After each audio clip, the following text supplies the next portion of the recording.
Hantu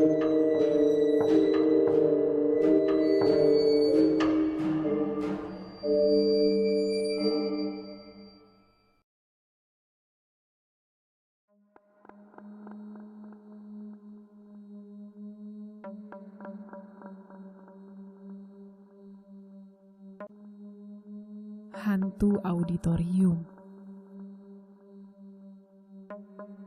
Lolongan berikutnya dari atas panggung memaksaku mengalihkan pandangan, dan kemudian aku melihatnya. Makhluk bertopeng hijau biru yang memakai jubah panjang berwarna hitam mengkilat. Ia merosot ke panggung sambil berpegangan pada seutas tali. Lalu dia mendongakkan kepala dan melepaskan tawa yang membuatku merinding. Aku langsung berdiri dan membelalakan mata. Si hantu. Gedubrak.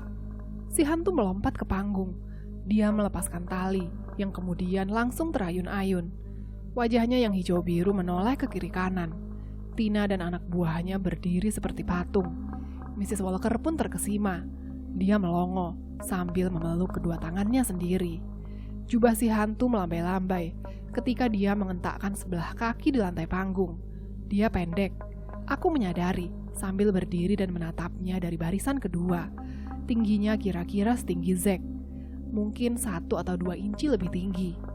Tapi mungkin juga tingginya persis seperti Zack. Karena dia memang Zack. Zack! Hey Zack! Aku berseru. Wajah bertopeng itu menoleh ke arahku. Si hantu mulai turun. Mula-mula sepatunya menghilang dari pandangan. Lalu kakinya yang terbungkus celana hitam. Turun. Rupanya, dia telah menginjak tuas pintu kolong. Zack! Aku memanggil. Aku berlari menyusuri gang dan memanjat ke panggung. Zack! Ini tidak lucu! Aku berseru. Tapi si hantu telah lenyap. Aku menghampiri lubang di panggung dan memandang ke bawah. Mrs. Walker muncul di sampingku. Wajahnya cemberut karena marah. Itu Zack ya? Dia bertanya padaku. Kau yakin itu Zack? Saya tidak yakin. Aku tergagap-gagap. Tapi rasanya iya. Zack! Mrs. Walker memanggil ke lubang itu. Zack, kau di bawah sana? Tak ada jawaban. Pelataran itu telah turun sampai ke dasar lubang. Kami tidak melihat apa-apa selain kegelapan yang pekat. Anak-anak mulai berkerumun di sekeliling lubang. Semuanya sibuk bicara, tertawa, dan saling mengejek. Itu Zack ya? Aku mendengar Cory bertanya. Topengnya yang konyol dipakai lagi ya? Kenapa Zack mengganggu latihan kita? Mrs. Walker bertanya dengan gusar. Apa dia kira kita harus ditakut-takuti setiap sore? Aku angkat bahu. Aku tidak bisa menjawab. Barangkali bukan Zack. Aku mendengar suara Cory. Sepertinya dia ketakutan setengah mati. Pasti dia. Zack, di mana kau? Mrs. Walker berseru keras-keras. Pelan-pelan dia membalik. Pandangannya menyapu panggung, lalu seluruh auditorium. Zack Matthew, kau bisa mendengarku? Tetap tak ada jawaban. Dia temanmu, Brock, Tina berkata dengan nada menyalahkan. Masa kau tidak tahu di mana dia? Masa kau tidak bisa melarang dia untuk tidak mengganggu latihan kita? Dia langsung kusemprot. Aku begitu kesal, sehingga aku tidak tahu apa yang kukatakan padanya. Habis bagaimana dong? Zack memang temanku, tapi aku tidak bertanggung jawab atas segala tindak tanduknya. Tina cuma mau menjelek-jelekanku dan mencari muka di depan Mrs. Walker. Oke, tim dekor, ujar Mrs. Walker. Kalian kembali bekerja. Biar saya saja yang menangani ini. Yang lainnya, ia terdiam. Kami semua mendengar suara itu. Suara berdentang-dentang. Kemudian terdengar bunyi mendengung. Hei, pintu kolongnya naik lagi. Aku berseru sambil menunjuk. Bagus, ucap Mrs. Walker. Dia menyilangkan lengan di depan dada dan memincingkan mata sambil menatap lubang di lantai panggung. Sekarang saya akan memberitahu Zack bagaimana pendapat saya tentang leluconnya. Leluconnya yang terakhir. Oh, aku berkata dalam hati. Mrs. Walker sebenarnya guru yang baik dan juga orang yang menyenangkan. Tapi kalau dia sudah marah, kalau dia sudah menyilangkan tangan dan memincingkan mata, maka kita berada dalam kesulitan besar. Sebab kalau sudah begitu, dia benar-benar tidak kenal ampun. Aku tahu Zack cuma bercanda. Dia senang jadi pusat perhatian, dan dia senang menakut-nakuti orang. terutama aku. Dia cuma bermain-main. Dia sekedar ingin membuktikan bahwa semua orang penakut dan dia tidak. Dan dia selalu berbuat begitu. Tapi kali ini dia kena batunya. Kali ini dia sudah keterlaluan. Dan Mrs. Walker sedang menunggunya sambil menyilangkan tangan dan memicingkan mata. Apakah Zack akan dicoret sebagai pemeran utama? Aku bertanya-tanya. Ataukah dia sekedar dimarahi habis-habisan supaya kapok? Dengungan tadi bertambah keras. Seluruh panggung terasa bergetar. Kami mendengar pelatarannya berhenti. 1,5 meter di bawah panggung. Seperti biasa. Kasihan Zack, pikirku. Dia belum tahu apa yang menantinya di sini. Zack yang malang. Aku menatap ke dalam lubang dan memekik tertahan. Pelatarannya kosong. Tak ada yang berdiri di situ. Zack atau siapapun orang tadi telah menaikkannya tanpa ikut naik. Dan dia menghilang di terowongan yang gelap, jauh di bawah sekolah. Zack tidak mungkin berbuat begitu, kataku dalam hati. Zack memang konyol, tapi dia tidak mungkin turun seorang diri ke tempat yang gelap itu, tanpa membawa senter, tanpa tahu apa yang ada di sana. Tapi, mungkin saja. Pertanyaanku kujawab sendiri. Kalau dia merasa bisa membuat kami benar-benar ngeri, maka dia mau berbuat apa saja. Mrs. Walker membatalkan latihan kami. Tim dekor disuruh meneruskan pekerjaan mereka. Sementara yang lain dipersilahkan pulang untuk mempelajari peran masing-masing di rumah. Saya akan bicara panjang lebar pada Zack kalau saya menemukannya, gumam Mrs. Walker. Kemudian dia berbalik meninggalkan auditorium. Aku tidak terburu-buru waktu pulang. Sepanjang jalan aku memikirkan Zack. Aku begitu sibuk berpikir, sampai tidak sadar bahwa rumahku sudah terlewat. Di ujung blok, aku melihat Pontiac merah milik ibu Zack berhenti di depan garasi mereka. Sambil melindungi mata dari cahaya matahari sore, aku melihat Mrs. Matthew turun dari mobil. Dan kemudian, aku melihat Zack turun dari sisi sebelahnya. "Hey Zack!" Aku memanggil, sambil berlari melintasi halaman rumput. "Zack!" Ibunya melambaikan tangan ke arahku, lalu masuk ke rumah mereka. Zack kelihatan heran. "Latihannya sudah selesai?" tanyanya. "Iya, gara-gara kamu." Aku bergumam. "Hah?" Lagi-lagi, dia pasang tampang tak berdosa. "Gara-gara aku."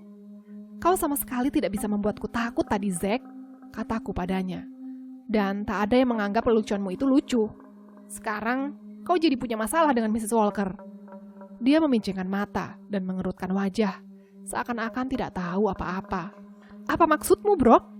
Bagaimana aku bisa punya masalah dengan Mrs. Walker? Aku kan tidak ada di sana." "Jangan pura-pura," ujarku.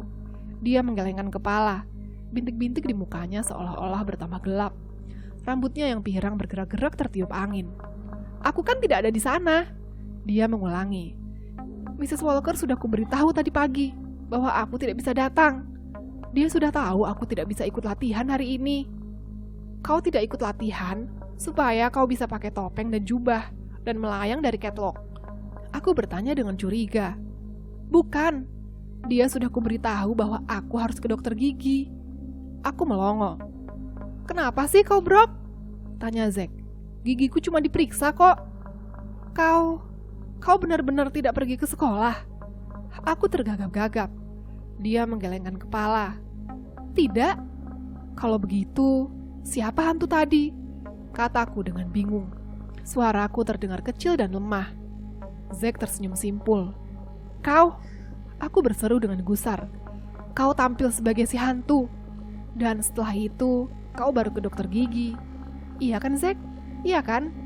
Zack cuma ketawa. Dia tidak mau menjawab. Seusai sekolah keesokan sorenya, aku berjalan bersama Brian ke auditorium. Dia keren juga dengan rompinya yang hitam, t-shirt putih dan jeans belel. "Bagaimana dengan Tina?" tanyaku. "Kalian bisa kerja sama?" "Lumayan," sambut Brian. "Kadang-kadang dia agak sok ngatur, tapi aku diberi kebebasan untuk merancang latar belakang sesuka hatiku." Aku melambaikan tangan kepada beberapa temanku yang hendak pulang. Kami membelok. Aku melihat Cory dan Tina memasuki auditorium. "Zack sudah membereskan urusannya dengan Mrs. Walker?" tanya Brian. "Aku melihat mereka bicara tadi pagi." "Kelihatannya sih begitu," kataku. "Zack tetap memegang peran utama untuk sementara." "Kau yakin bahwa Zack yang muncul kemarin?" Brian bertanya. Aku mengangguk. "Ya, Dia suka menakut-nakuti orang. Dari kecil dia sudah begitu. Kurasa dia mau menakut-nakuti kita. Dia mau meyakinkan kita bahwa memang ada hantu di sini. Aku menatap Brian sambil tersenyum.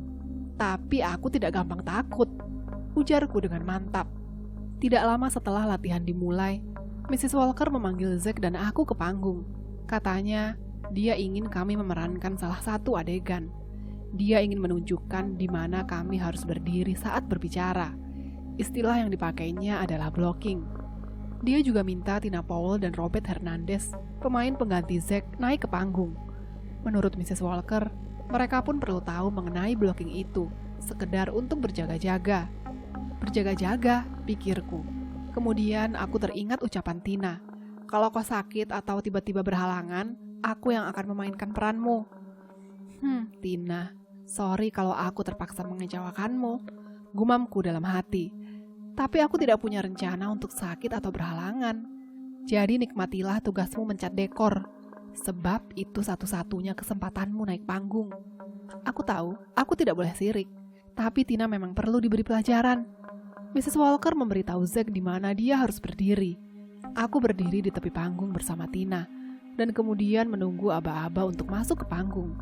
Kelihatannya, Mrs. Walker dan Zack sudah meluruskan masalah mereka, ujar Tina. Zack bilang dia berada di dokter gigi, jadi pasti bukan dia yang meluncur dari atas. Aku baru mau menyuruh Tina diam, supaya aku bisa mendengar aba-abaku. Tapi terlambat, Mrs. Walker sudah memanggil namaku. Brock Rogers? Sepertinya dia kesal. Ada apa ini? Seharusnya kau sudah masuk ke panggung. Ini gara-gara Tina, aku bergumam. Aku berlari ke panggung. Ketika menoleh ke belakang, aku melihat Tina tertawa sendiri. Aduh, keterlaluan. Rupanya Tina sengaja mengajakku mengobrol, supaya aku tidak mendengar aba-abaku. Dengan bingung aku mencari tempat seharusnya aku berdiri.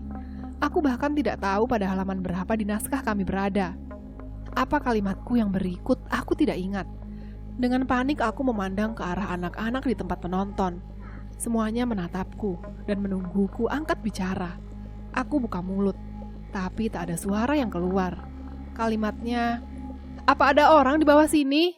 Tina berseru keras-keras. Brengsek. Aku menggerutu dalam hati. Tina mau berbuat apa saja untuk membuatku kelihatan tidak mampu. Dia berharap Mrs. Walker akan mencoretku dari daftar pemain. Aku marah sekali. Kepalaku serasa berputar-putar. Aku tidak bisa berpikir dengan jernih.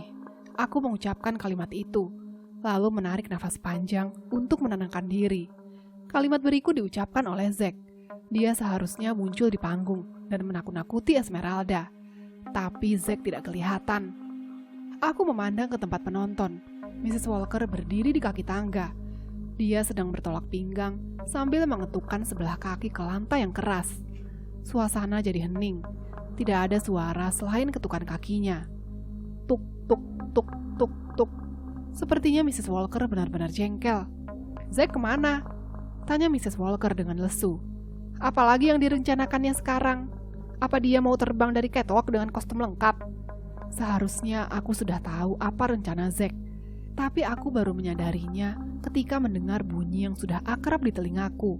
Bunyi berdentang, diikuti bunyi berdengung. Pelataran pintu kolong. Pelatarannya naik. Aku mendesah. Ini dia, kataku kepada Mrs. Walker. Sedetik kemudian, kepala Zack yang tertutup topeng biru hijau muncul di hadapanku. Aku mundur selangkah dan memperhatikannya menyembul dari bawah lantai. Kesannya benar-benar hebat, benar-benar dramatis. Perlahan-lahan dia muncul di lantai panggung. Sejenak dia memandang ke arah penonton, seakan-akan berpose untuk difoto. Dia mengenakan kostum lengkap topengnya, jubah hitam yang membentang sampai ke mata kakinya, serta celana dan baju berwarna sama. Dasar tukang pamer, pikirku. Dia memang paling senang kalau semua orang menatapnya dengan kagum. Dan kemudian dia menghampiriku dengan langkah-langkah panjang. Matanya menyorot mataku dari balik topengnya. Aku berusaha mengingat-ingat kalimat selanjutnya. Tapi sebelum aku sempat membuka mulut, dia menggenggam kedua pundakku dan mengguncang-guncangku dengan keras, terlalu keras. Hei, jangan terlalu bersemangat, Zack.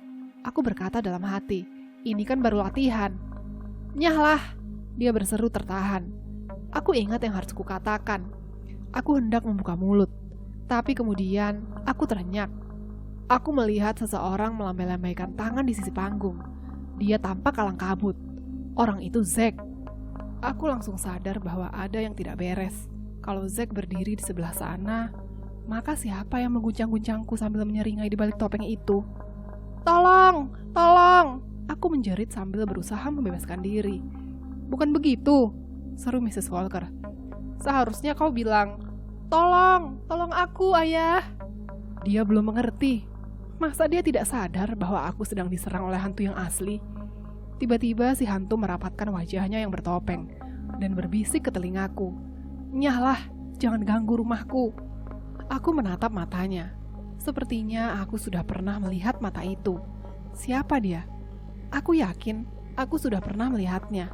Tapi sebelum aku sempat mengingatnya, dia mendadak berbalik, melompat dari panggung, dan berlari menyusuri gang di antara kursi-kursi penonton. Jubahnya yang panjang melambai-lambai. Aku masih terbengong-bengong ketika dia menghambur keluar lewat pintu. Beberapa anak tertawa. Aku mendengar Tina berbisik kepada seseorang. Memangnya itu ada di dalam naskah? Zack bergegas menghampiriku. Brocky, kau tidak apa-apa? Aku, entahlah, sahutku dengan bingung. Wow, ini benar-benar ajaib, Zack berseru. Mrs. Walker melintasi panggung sambil membawa naskah. Sepertinya dia sama bingungnya denganku. Apakah ada yang bisa menjelaskan kejadian tadi? Tanyanya. Di sekolah ini ada hantu sungguhan, ujar Zack pelan-pelan. Dia menatapku sambil mengerutkan kening dan memicingkan mata. Kami duduk di baris paling depan di auditorium. Brian sedang membersihkan noda cat hitam di punggung tangannya. Aku duduk di antara mereka dan sedang mengamati Zack. Lampu-lampu sudah diredupkan. Latihan telah berakhir beberapa menit sebelumnya. Dari lorong, masih terdengar suara-suara Mrs. Walker baru saja meninggalkan auditorium. Kenapa kau menatapku seperti itu? Tanya Zack. Aku masih belum yakin bahwa kau tidak ada sangkut paut dengan semua ini, kataku terus terang. Dia menggelengkan kepala. Ya, pasti aku biang keladinya, gumamnya dengan jengkel. Bagaimana aku bisa berada di dua tempat sekaligus, bro? Coba jawab. Itu bukan sesuatu yang mudah, biarpun untuk orang sehebat dan secerdik aku. Aku ketawa.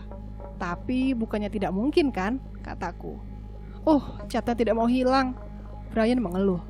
Lihat nih, bajuku juga kena. Barangkali bisa hilang kalau dicuci dengan air, ujar Zack. Mana aku tahu, balas Brian. Label di kalengnya tidak kubaca. Memangnya kau selalu baca label di kaleng?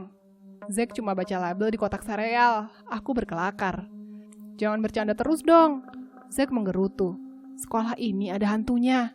Dan entah kenapa, dia mau mengacaukan sandiwara kita. Aku masih mengamati wajah Zack untuk memastikan apakah dia bohong atau tidak. Tadi pagi, aku melihat kau bicara dengan Andy Selzer. Aku memberitahunya. Bisa saja kau merencanakan semuanya berdua dengan dia. Andy tahu. Andy kau beri kostum itu, ya kan? Kau bilang apa yang harus dikerjakannya. Ini semua ulahmu dan Andy, iya kan? Zack sampai melongo. Hah? Untuk apa aku berbuat begitu? Untuk menakut-nakuti aku, jawabku. Untuk menakut-nakuti kami semua. Supaya kami percaya memang ada hantu sungguhan. Dan habis itu, kau tinggal ketawa dan bilang, ketipu. Dan kami akan merasa seperti orang tolol. Zack mengembangkan senyum. Bagus juga ide itu, dia bergumam. Sayangnya tidak terpikir olehku. Aku serius, bro. Aku tahu kau tak bakal percaya. Tapi aku tidak merencanakan apa-apa bersama Andy. Dan aku tidak... Tina melompat dari panggung. Rupanya dia masih mengerjakan dekor di balik tirai. Sudah tenang lagi, bro? Dia bertanya dengan dingin. Aku berpaling ke arahnya. Tenang lagi. Aku tidak apa-apa. Apa maksudmu? Kau kelihatan lemah sekali di panggung tadi. Kupikir kau sakit, katanya dengan nada mengejek. Jangan-jangan kau akan terserang flu. Katanya sih sekarang memang lagi musim flu. Aku tidak apa-apa. Aku menegaskan. Apakah cat ini bisa hilang kalau dicuci dengan air? Brian bertanya kepada Tina. Tina angkat bahu. Entahlah. Coba pakai yang terpenting saja. Tina menatap Brian sambil tersenyum. Rancanganmu untuk latar belakang bagus juga. Kemudian dia kembali menatapku, dan senyumnya langsung lenyap. Paling tidak ada yang mengerjakan tugasnya dengan baik. Sebelum aku sempat menyahut, dia sudah berbalik dan bergegas meninggalkan auditorium. Tina berdoa supaya aku kena flu. Aku berkata kepada Zack, "Keterlaluan ya." Zack diam saja. Dia masih sibuk memikirkan hantu itu. Mungkin dia bahkan tidak mendengarku. Jangan-jangan Tina yang mengatur semuanya ini. Aku menduga-duga, supaya aku ngeri dan dia bisa jadi Esmeralda. Itu tidak masuk akal, balas Zack. Ya, kau benar, kataku. Brian tetap sibuk menghapus cat hitam yang menempel di tangannya. Ayo, kita pulang saja deh. Aku mengajak mereka. Sudah sore nih. Nanti saja kita bicara lagi tentang hantu itu. Aku mulai berdiri. Zack menatapku sambil mendelik. Kau tetap tidak percaya ya? Tuduhnya. Kau tetap menganggap ini semua siasat untuk menakut-nakutimu. Mungkin juga tidak. Sahutku sambil melewatinya. Terus terang, aku tidak tahu apakah dia bisa dipercaya atau tidak. Brian bangkit dan mengikutiku ke pintu. Aku berpaling kepada Zack yang masih duduk di kursinya. Mau ikut pulang atau mau menginap di sini? Zack berdiri tanpa berkata apa-apa. Ya, aku ikut pulang. Kami sedang menyusuri lorong ke arah loker ketika Zack tiba-tiba berhenti. Oh, aku lupa. Lupa apa? Tanyaku. Sudah hampir waktu makan malam dan aku ingin segera pulang. Ibuku selalu uring-uringan kalau aku terlambat. Dia selalu khawatir aku ketabrak bus atau sebagainya. Entah kenapa dia berpikiran begitu. Aku belum pernah kenal seseorang yang ketabrak bus. Buku matematikaku, ujar Zack. Aku harus ke kantor kepala sekolah dulu. Waktu itu bukuku ketinggalan di auditorium. Barangkali ada yang menyerahkannya. Aku duluan ya, ujar Brian sambil terus menyusuri lorong. Di mana sih rumahmu? Aku berseru padanya. Dia menunjuk. Ke selatan kalau aku tidak salah. Sampai besok. Dia segera berbalik dan mulai berlari kecil. Aku mengikuti Zack ke kantor Mr. Levy. Semua lampu masih menyala. Tapi kantornya sudah kosong. Yang ada cuma sekretarisnya, Dot. Dia baru saja mematikan komputer dan sedang bersiap-siap pulang. Apakah ada yang menyerahkan buku matematika saya ke sini? Zack bertanya sambil bersandar ke komputer. Buku matematika. Dot menatap Zack sambil mengerutkan kening. Waktu itu ketinggalan di auditorium, Zack menjelaskan. Saya pikir Emil pasti menyerahkannya ke sini. Dot tampak bingung. Siapa? Siapa Emil itu? Yang itu loh, balas Zack. Orang tua berambut putih. Orangnya kecil. Si tukang bersih-bersih yang bertugas malam. Dot menggelengkan kepala. Barangkali kau keliru, Zack, ujarnya. Tidak ada pegawai bernama Emil di sekolah ini. Dan kita tidak punya petugas kebersihan yang bekerja malam. Malam itu Tina Powell menelponku di rumah. Aku cuma mau tanya bagaimana keadaanmu, katanya. Kau kelihatan pucat sekali tadi, bro. Aku tidak terserang flu, seruku. Aku benar-benar naik pitam. Kemarin kau sering bersin. Tina menyahut sambil berlagak prihatin. Aku memang sering bersin, kataku. Sampai ketemu Tina. Siapa hantu satu lagi yang muncul di panggung tadi sore? Dia bertanya sebelum aku sempat meletakkan telepon. Aku tidak tahu, ujarku. Aku benar-benar... Seram juga ya, Tina memotong. Mudah-mudahan kau tidak terlalu ngeri, bro. Sampai besok, Tina. Aku berkata dengan dingin. Cepat-cepat aku meletakkan telepon. Lama-lama dia mulai menyebalkan. Sepertinya dia memang ingin sekali memainkan peran Esmeralda, kataku dalam hati. Jangan-jangan dia memang berusaha menakut-nakuti aku, supaya aku mengundurkan diri. Tidak lama setelah itu, Zack menelpon dan meyakinkan aku bahwa hantu itu pasti Emil. Dia membohongi kita kan? Zack bertanya dengan berapi-api.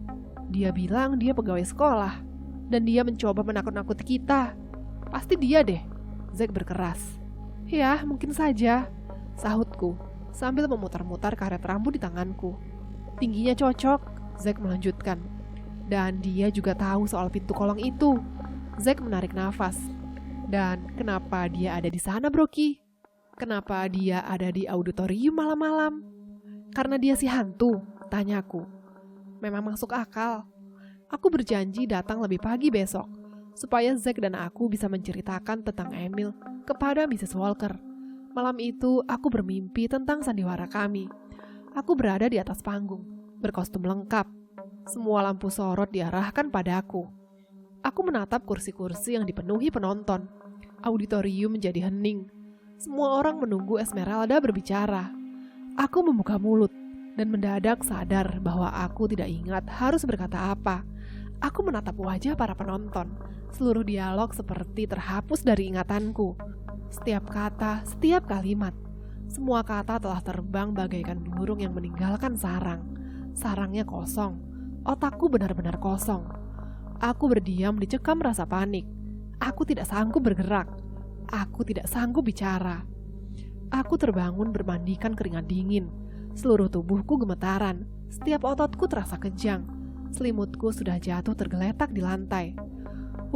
Mimpi itu betul-betul menakutkan. Aku tidak sabar untuk berpakaian dan berangkat sekolah. Mimpi buruk itu ingin kulupakan secepat mungkin. Tapi, berhubung aku harus mengantar Jeremy dulu, aku tidak bisa datang sepagi yang kuharapkan. Jeremy terus bertanya tentang sandiwara kami.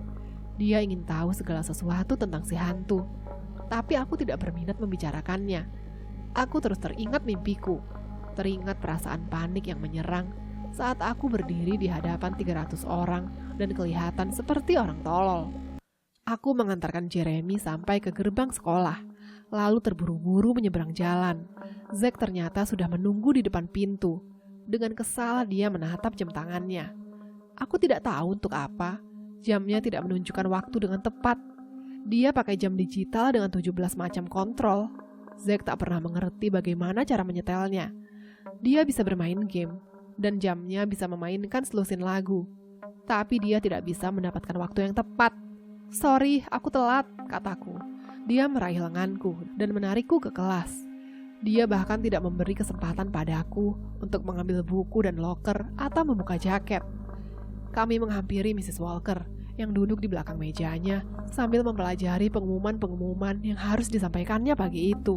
Dia menoleh sambil tersenyum, tapi senyumnya segera lenyap ketika melihat roman muka kami yang serius. "Ada masalah?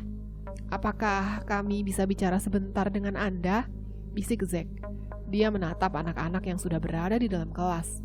"Bertiga saja." Mrs. Walker menatap jam di dinding. "Apakah tidak bisa menunggu sampai nanti? 2 menit lagi bel sudah berdering." "Kami hanya perlu 1 menit," Zack berjanji. Mrs. Walker mengikuti kami ke lorong, lalu menyandarkan punggung ke dinding. "Ada apa?" "Di sekolah kita ada hantu," ujar Zack penuh semangat. "Hantu sungguhan. Brock dan saya sudah melihatnya." "Nanti dulu," Mrs. Walker bergumam sambil mengangkat kedua tangannya sebagai isyarat stop. "Betul kok," aku berkeras. "Kami memang melihatnya, Mrs. Walker, di auditorium. Kami menyelinap masuk untuk menggunakan pintu kolong. Dan apa?" Dia berseru. Dia memicingkan mata dan menatapku. Lalu Zack. Saya tahu. Zack berkata sambil tersipu-sipu. "Anda sudah melarang kami. Tapi bukan itu masalahnya. Di sini ada hantu," aku menegaskan. "Dan dia berusaha menggagalkan sandiwara kita." "Saya tahu, Anda pikir sayalah yang jahil selama ini," Zack menambahkan. "Tapi sebenarnya bukan. Itu ulah si hantu. Dia..." Mrs. Walker kembali mengangkat kedua tangannya. Dia hendak mengatakan sesuatu, tapi tiba-tiba bel berdering, persis di atas kepala kami. Kami langsung menutup telinga masing-masing. Ketika bel akhirnya berhenti berdering, Mrs. Walker menghampiri pintu kelas. Suasana di dalam benar-benar gaduh. Anak-anak lain memanfaatkan ketidakhadiran Mrs. Walker untuk bercanda sesuka hati. "Saya menyesal telah menceritakan kisah itu," katanya kepada kami. "Hah?" seru Zack dan aku berbarengan. "Seharusnya saya tidak menceritakan kisah hantu itu," Mrs. Walker berkata dengan nada menyesal. "Banyak anak yang terpengaruh karenanya. Saya minta maaf karena telah membuat kalian ketakutan." "Tapi kami tidak ketakutan," Zack memprotes. "Kami melihat seseorang dan..." "Kalian bermimpi buruk tentang hantu itu?" tanya Mrs. Walker. Dia tidak percaya pada kami. "Begini," Aku angkat bicara. Kami bertiga tersentak kaget ketika terdengar suara benturan keras dari dalam. Suara benturan yang disusul tawa berderai-derai. "Ayo, kita masuk saja," ujar Mrs. Walker. Dia menunjuk Zack. "Dan mulai sekarang, jangan macam-macam lagi, oke? Saya tidak mau ada lelucon lagi. Kita ingin sandiwara ini berhasil, bukan?"